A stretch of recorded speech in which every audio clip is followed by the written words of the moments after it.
This is Including You, the new series from Lead at Any Level.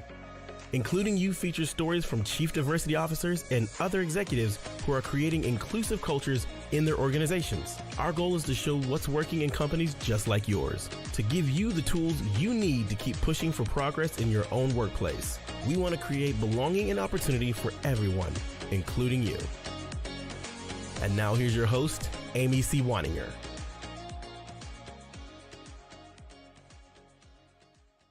Welcome back to Including You. I'm your host, Amy C. Waninger, the Inclusion Catalyst. My guest today is Sonia Thompson. She's the inclusive marketing coach, strategist, and consultant behind Thompson Media Group.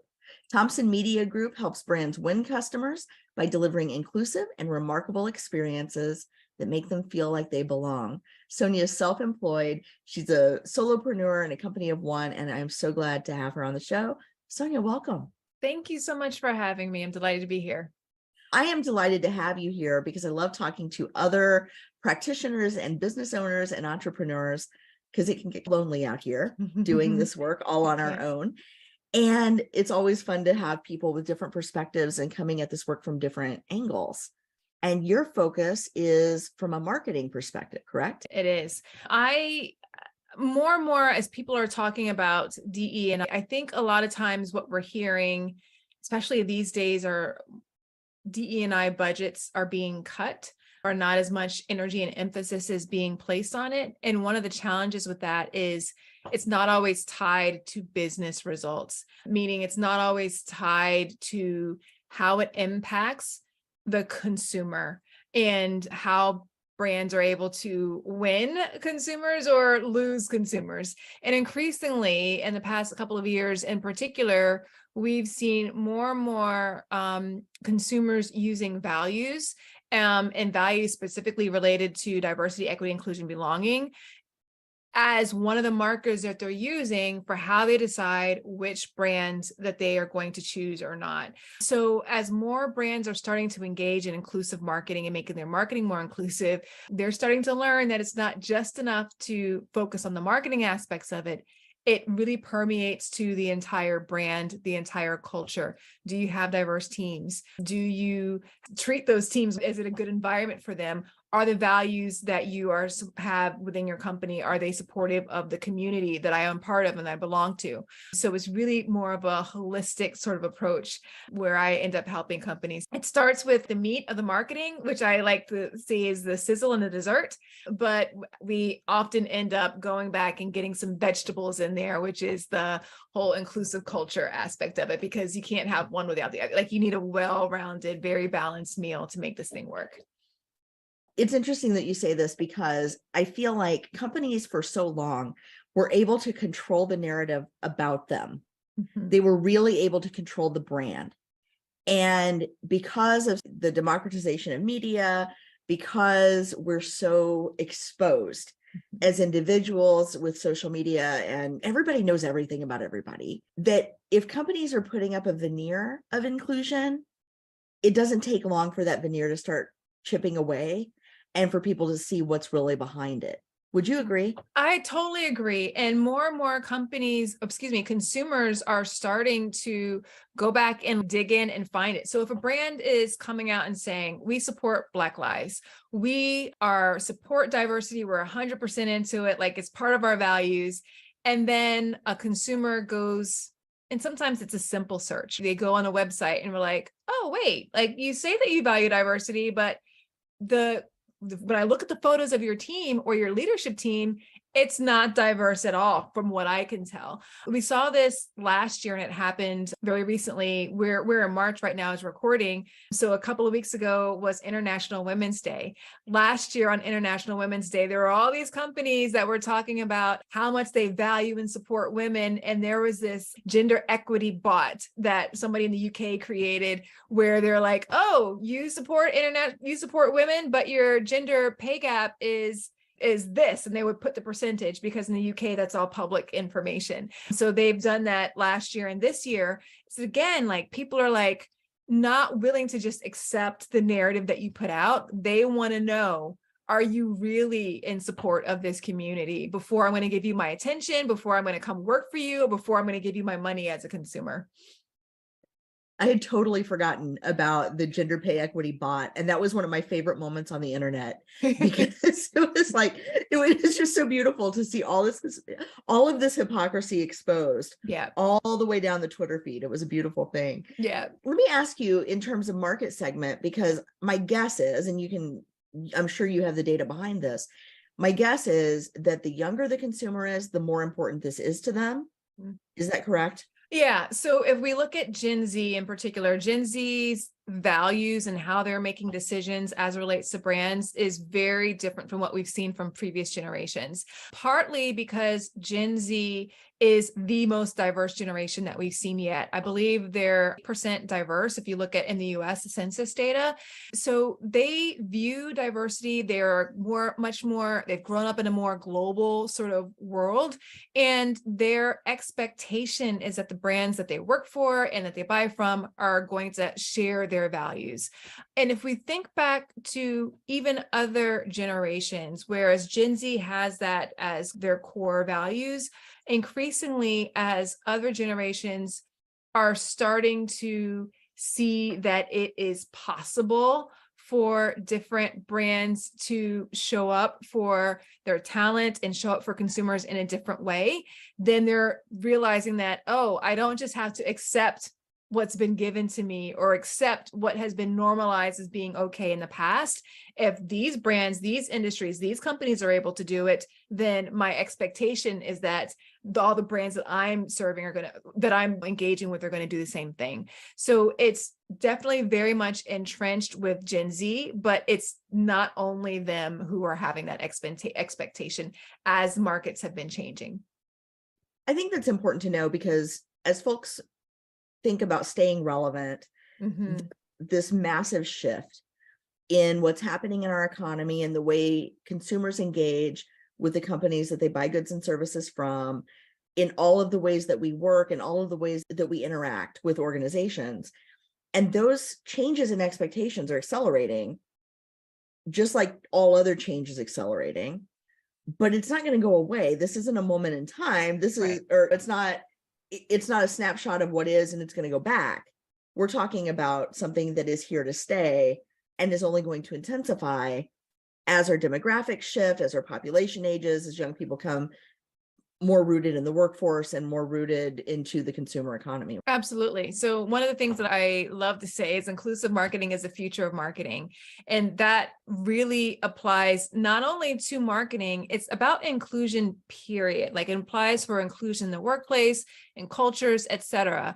And one of the examples that somebody mentioned that I was like, oh yeah, this is a perfect example of how this relates, is they're like, inclusive marketing is what digital marketing was 10 years ago. If you think about digital marketing previously, there were these early adopters. There was a lot of companies who like really went into it, but then there was a lot of people who were like, that's not our thing. We're going to be slow. We love doing business this way. But now if you think about it, digital is entrenched in the way everybody does things. Like if you don't have a digital mindset or a digital approach to your business, you mentioned relevance. It's almost like you're not quite as relevant. And it's going to be the same thing as we think about inclusion, because it's rapidly becoming normalized or just the way things are done. And it's the expectation. So if you're not living into it, like you said, you're not going to have that relevance and you're going to be forced to comply. So the idea is don't fight the future, embrace it and lean into it. This is important. And this notion that companies a lot of times want to work on the outside first and not pay as much attention to the inside, but you're saying it doesn't work that way. This is a huge paradigm shift inside companies. Yeah. And that requires a lot of change management, a lot of change readiness, a lot of internal messaging and reinforcement, and the changing of policies and standards and approaches and reward systems and all sorts of things. What are some of the changes with your clients that maybe come as a surprise to them, or that they need to be careful about managing as they move toward a more inclusive brand strategy? I think the biggest thing that people encounter that they are surprised that they have to do is once the company decides, whoever's in leadership, that this is what we're going to do, this is the direction that we're going, I think that sometimes they're surprised when they receive resistance. They think that everybody's just going to be on board with it. And often enough, you can't just expect that, especially if you're leaning into the moral imperative for inclusion, you can't necessarily expect that everyone is just going to come along with you. Yes, you might work on the culture and you say that, oh, everybody who works here shares the same values, but there are so many things in society and life that we cannot find agreement on, so that people are going to differ. But what I often recommend is that it's very much important to always tie these conversations to the business, because then it's not up to you and your personal values or your personal politics or whatever. It doesn't become a political thing. It doesn't become like this hot button thing that forces people to argue and puts them in opposite ends of the room. It becomes, this is what our business needs. This is what our business needs to grow. And we're all here to run and grow a business and support the people that we're serving.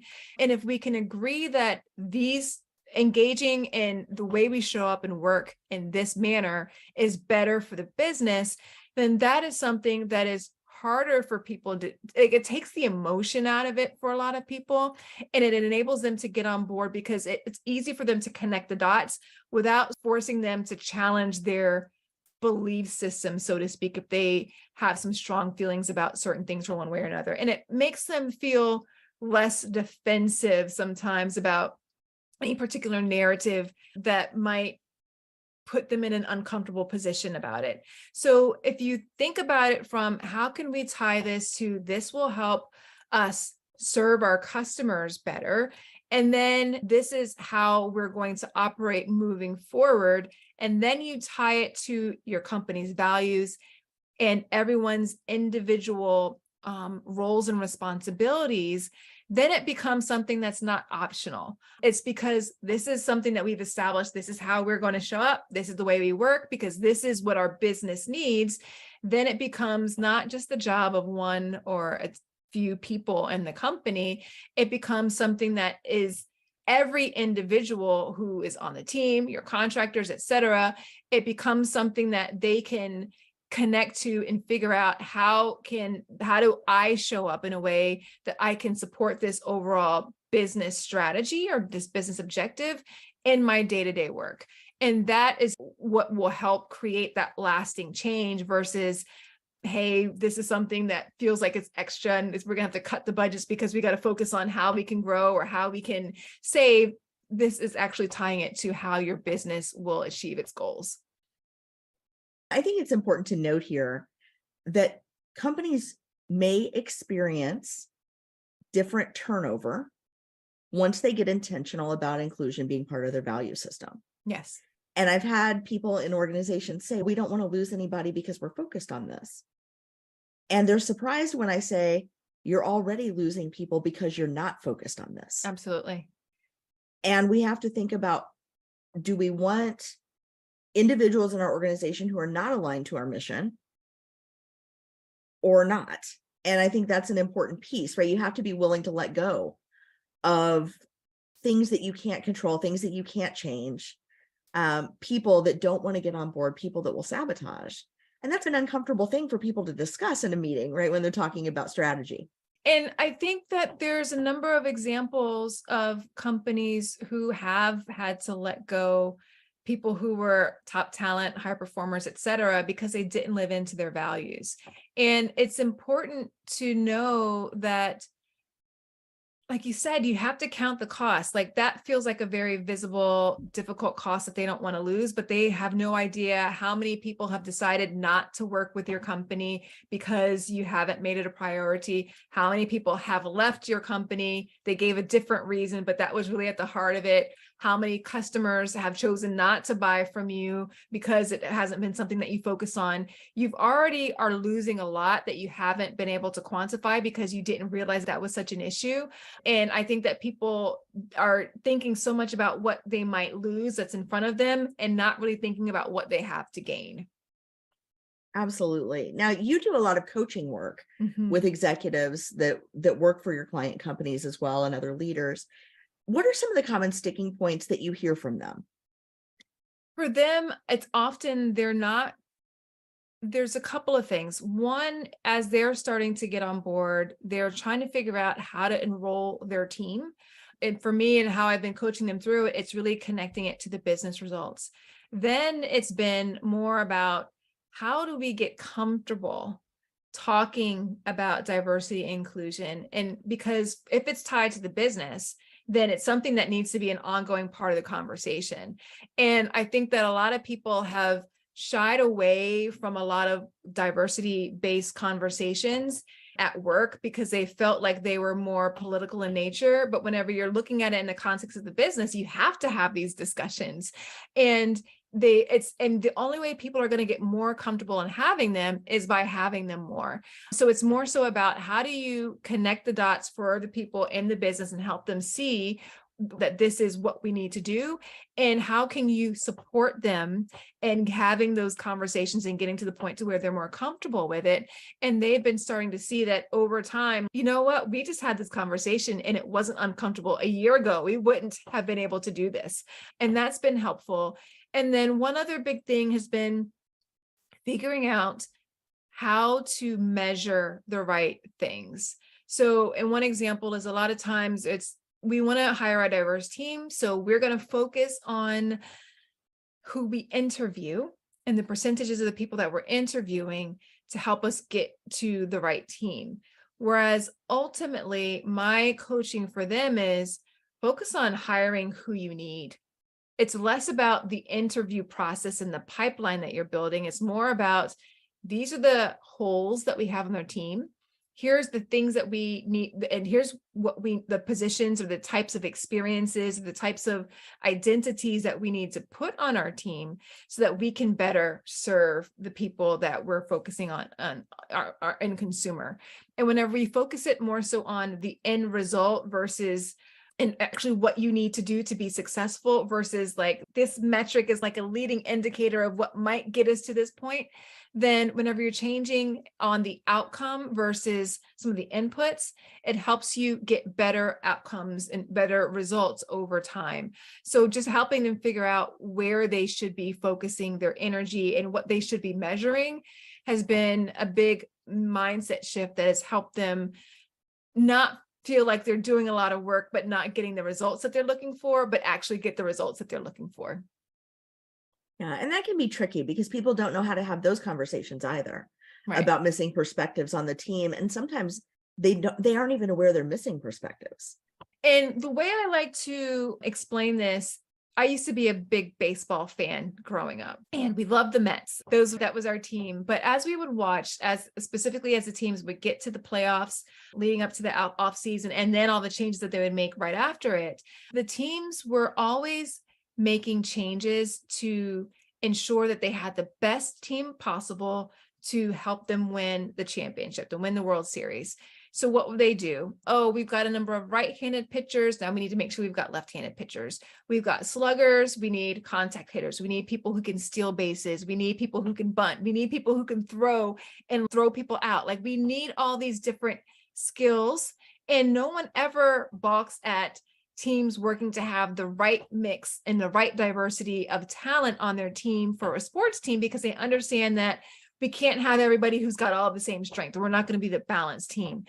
But whenever it comes time to talking about diversity in the context of people and work, people just get all jammed up and they're not really sure.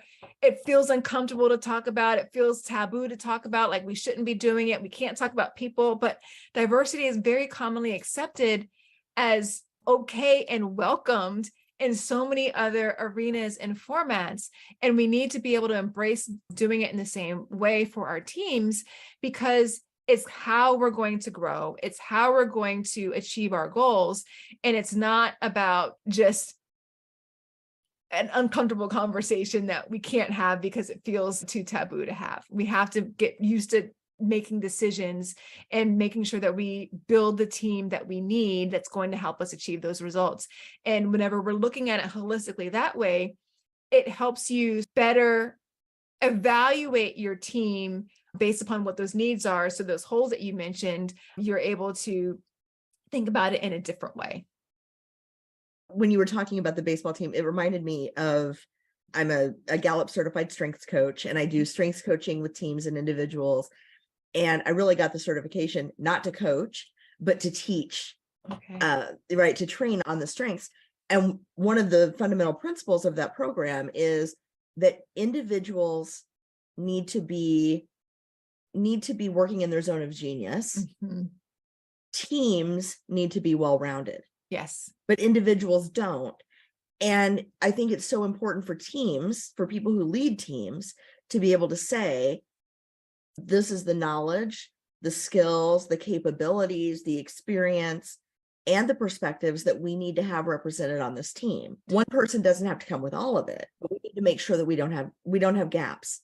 And it's okay to say, and you have to name the gaps. And I think that there are some gaps that people are comfortable naming and others that they're not. I've been working with a client who is working on reaching Spanish speakers. So what did they need to do? They needed to hire bilingual talent. They needed that person to be bilingual. They needed a certain number of people to be bilingual so that they can serve a growing Spanish speaking customer base. There was no sort of weirdness, like hesitancy to say we need bilingual talent, but it might feel weird for someone to say we need more women, or we need more people from Gen Z, or you know what, we don't have anybody Black on our team. And that's a miss, because we definitely have Black consumers, or actually we under index on Black consumers, whereas they equally have the problem that our business solves. I think that you have to look at not just your team, but you have to look at the customers that you're serving and see, are your customers representative of the people who have the problem that you're solving? And if they are, then okay, yeah, you probably are doing a great job. But if they're not, like maybe you're over indexing or under indexing on certain people, you have to look at why, and your team and how you show up as a team, and having the identities that are representative of the customer you're serving. That's one of the things that can help you correct that. Yes. And the people that are missing from your customer base represent new markets you can go after. Absolutely. And it's hard to go after those customers if you don't understand them. Absolutely. If you don't speak their language, literally or figuratively, Yeah. if you don't have people inside your organization that look like the people outside of your organization that you're marketing to. Absolutely. I've seen so many companies get themselves in a bit of trouble because they didn't understand that. And they put something in a print ad, for example, Yes. that was wildly offensive. Right. Made it very clear that there was not a single Black decision maker anywhere in their marketing process. Absolutely. There was this one ad that I saw outside a coffee shop years ago.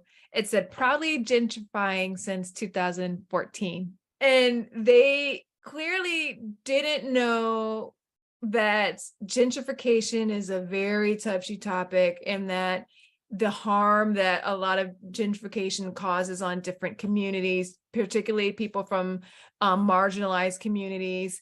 And it was clear that they didn't have anybody on their team that had that perspective or that lived experience to let them know that this isn't something that you want to say that you're proud about, and you're alienating how many people in your community that maybe they could have been customers for you. But it's right, you said, like, you have to have a team that is representative of the people that you want to serve, because that will help you, assist you in developing the right degree of intimacy that you need to effectively serve a community, especially if you're not a part of that community yourself. Yes. I've talked to several people that have visited that coffee shop. And it's funny because they did not understand.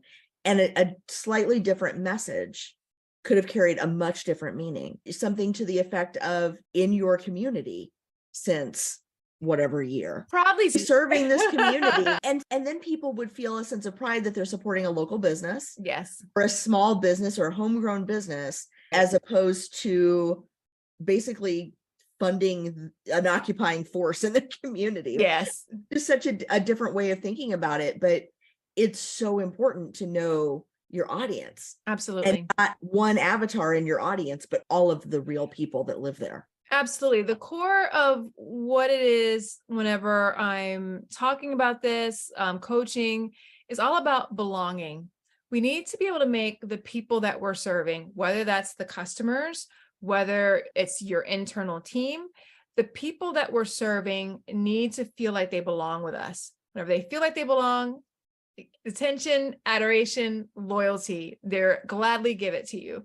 But when they don't feel like they belong, they're going to go off in search of another option that does make them feel that way. And a sign that like that gentrification sign, oh, somebody's going to get that signal, I don't belong here. And they're going to keep walking. Another simple signal or action or whatever it is that you're doing can go a long way towards making people feel seen, cared for, and like they belong. And that will, I don't think that people recognize the benefit and the value that goes whenever you take the time to make someone feel that way. And it goes a long way towards, in terms of not you having to do all the hefty lifting every day to win new customers, to retain the talent that you have. And it saves the business a lot of time, energy, and resources. Because then you tap into this word of mouth thing that's free. Yes. Where somebody says, I use that service, or I went to that coffee shop, or I bought their product and it was great. Yeah. And I loved it. And who are they talking to? They're probably talking to people who look just like them when they say it. Absolutely. And because that's who we go home to. And in our community, just the way our society is structured, we tend to stick in groups and in communities and around people that look like us and have similar backgrounds. And so the way to build a market in a community is to start winning people over and get them talking. Absolutely. And the more people that you include, the more, and especially whenever you're seeing people and making people who are traditionally underrepresented and underserved, those are the ones who are going to do more talking because they're so used to be ignored. So I remember I follow a gluten-free diet for health reasons. And I also love cupcakes. Like I've always loved cupcakes. And that was a big blow for me that for a long time, once I went gluten-free, I didn't have cupcakes. And oftentimes gluten-free cupcakes are they taste gluten-free. So I remember whenever I went to Sprinkles Bakery, they have a branch in Tampa near where I live.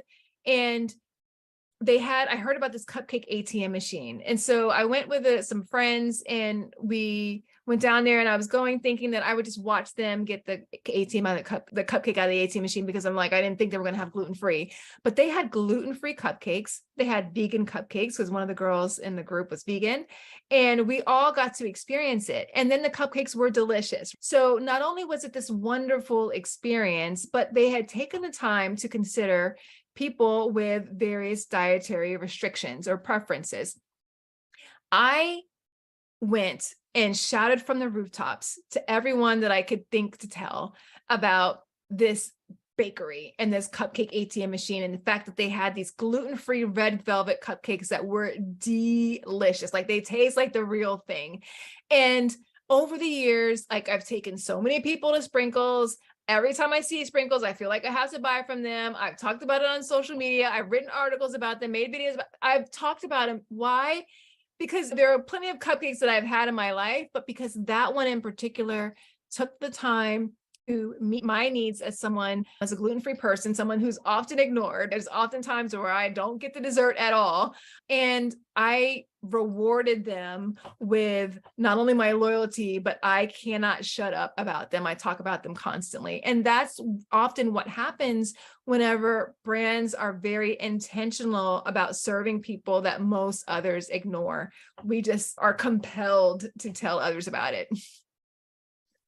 I absolutely love it. I love all of the free marketing you just did for Sprinkles Cupcakes. I hope they hire you for their marketing team. I would gladly do it. They can pay me in cupcake dollars. We'll see you over there with cupcake wrappers everywhere behind you. You'll be like, yes. I'm good. Yes. Sonia, thank you so much for this conversation, for sharing your expertise and insights with us. And I want to ask you before we go, I want to make sure I ask, who are your target clients? Who do you work with most often? Who do you love working with? And how can people reach you if they need your help? So I often I do a lot of consulting with big brands and coaching with medium-sized brands, smaller brands, who basically you're my ideal client if you are committed to wanting to make more people feel like they belong. So depending upon where you are, I use the same framework to help you become more of an inclusive brand. And I'm excited to be able to chat and support more brands and helping more people feel like they belong. You can find me, I have a podcast, Inclusion and Marketing. You can find me on social at Sonia E. Thompson or on my website, inclusivemarketing.co.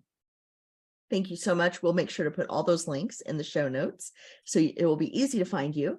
And if you see Sonia out, drag her over to a cupcake ATM and grab her a gluten-free cupcake. And I'm betting she'll be your best friend for life. I will. Absolutely. It was so great to talk to you. Thank you. Thank you. If you've enjoyed this episode, follow Lead at Any Level on LinkedIn and YouTube. Then join us for Including You video simulcast every Thursday at noon Eastern. Including You can also be enjoyed each week as part of the Living Corporate audio podcast series, available on all major podcast platforms. Learn more at living-corporate.com. Including You is brought to you in part by Lead at Any Level, a boutique training and consulting firm improving employee engagement and retention for companies that promote from within. Lead at Any Level. Leaders can be anywhere and should be everywhere. Learn more at leadatanylevel.com. Lead at Any Level and its logo are registered trademarks of Lead at Any Level LLC. The views and opinions of guests on our show do not necessarily reflect the positions of Lead at Any Level, Living Corporate, or the sponsors of Including You. That's it for this week's episode of Including You. If you enjoyed this episode, be sure to like and subscribe wherever you get your podcasts. Don't forget to leave us a review and let us know what you thought. Be sure to join us next week when my guest will be Candace Bristow